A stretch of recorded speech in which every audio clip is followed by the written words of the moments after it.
What's up, y'all? Back with another video. How is my KTM fam doing? I hope you guys are doing good, and if not, it's all good because you know we go through things. So let's just get straight into this video. I was gonna talk about something completely different, but then I came out here and I was like, why don't you just talk about what you've been going through? I just think it's crazy how unpredictable life is. Like, you can be thrown so many things, and regardless if you're ready to catch it, they're gonna come. So you might as well put a baseball mitt on and catch that thing.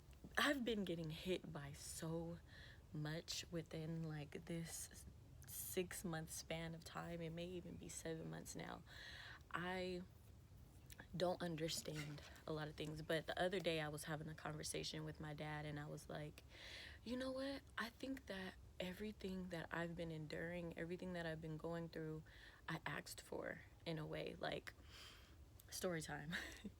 When I was younger, like, this is super weird. I used to feel bad because, like, a lot of people that I would talk to, or a lot of people that I knew, were going through things personally, and I would always try to like relate to them, but a lot of people would be like, you don't know what I'm going through, like you don't understand, you've never been through anything. And so I used to be like, God, why do I not going through anything? Like, all these people think that I don't understand when I feel like I do, but I've never been through it, so how can I really relate? And there's a lot of things that have been happening to me that I've never experienced before, and I just really haven't been understanding, but now I'm starting to get it. Like, the field that I want to go into, like this, being able to talk to you guys, is hard for me to it would be hard for me to relate to you if I've never experienced it myself, because sometimes, we talk to people and they try to tell us, no, everything is going to be okay. Don't worry about it. All you have to do is change the way you think. It's way easier said than done if you've never been through it. So I feel like a lot of what I'm going through now is for me to be able to relate to people on that type of level. And, it's hard battling things mentally because our brains are so powerful, and that's one thing. Like, we can physically be broken down and heal, but when it comes to the mind, that thing is really hard to put back together, because there's so many factors that come into play. There's so many things that you can't control that's going on the outside. And so when it comes to dealing with all of these things, what do you do? And so that's what I wanted to talk to you guys about today. A long time ago, I put something on Instagram, and I was like, is there a difference between patience and waiting? And a lot of people said that they're the exact same thing, and there's no difference. And so I was like, I don't know how I feel about that, because don't worry, y'all, this is all going to tie in together, I swear. But it's interesting to me because when you look things up, like when you look certain words up on the internet and you read the definition, and it's like, ooh, that's completely different from what I've been like pertaining it to when I say it. And so I looked up the definition of patience and waiting, because I feel like, for me, I feel different when I have to wait for something or when I'm being patient. So, okay, let me tell you the definition. So the definition of patience is the capacity to accept or tolerate delay, trouble, or suffering without getting angry or upset. And the definition of waiting is the action of staying where one is or delaying action until a particular time or until something else happens. So the reason why I think it's so important to distinguish the difference between being patient and waiting is because a lot of times we get stuck waiting for something to change. Whereas when we're being patient for something to change, we know that in time it will change. You know what I'm saying? And during that time, I'm going to do these certain things to incorporate my healing, or I'm going to do this in order for this to change, but I'm accepting that it's going to take time. When we wait for something, I feel like a lot of times, let me relate it to relationships or situationships, because we're going to get on that one day.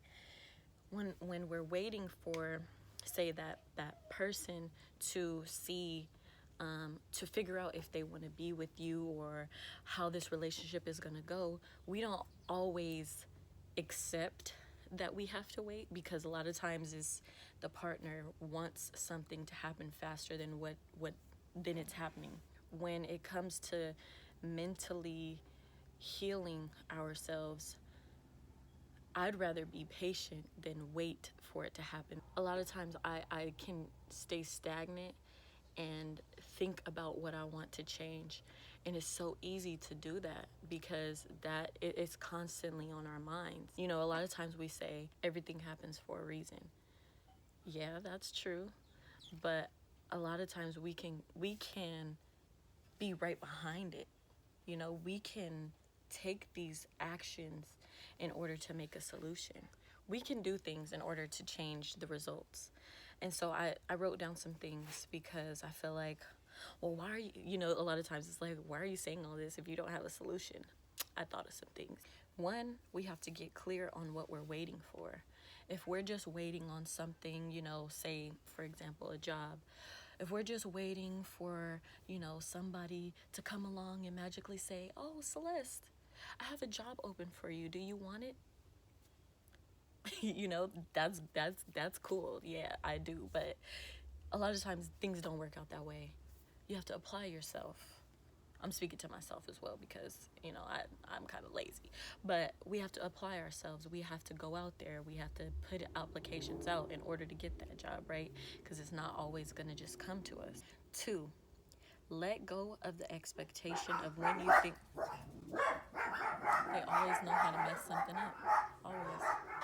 We have to let go of the expectation of when we think this should happen, how you think this should happen, and why. And the hard part of it all, this is the last one, we have to let go of control and be comfortable with it. Be patient. A lot of times it's not good to want to take control of everything. Everything does happen for a reason, but we can have a part in how things play out. So if you can't have complete control of it over it, just accept that and let it play out. But as long as you do what you need to do in order to change the situation in the way that you believe it should go, or the way that it serves you best, or that serves the people around you best, then be okay and comfortable with that.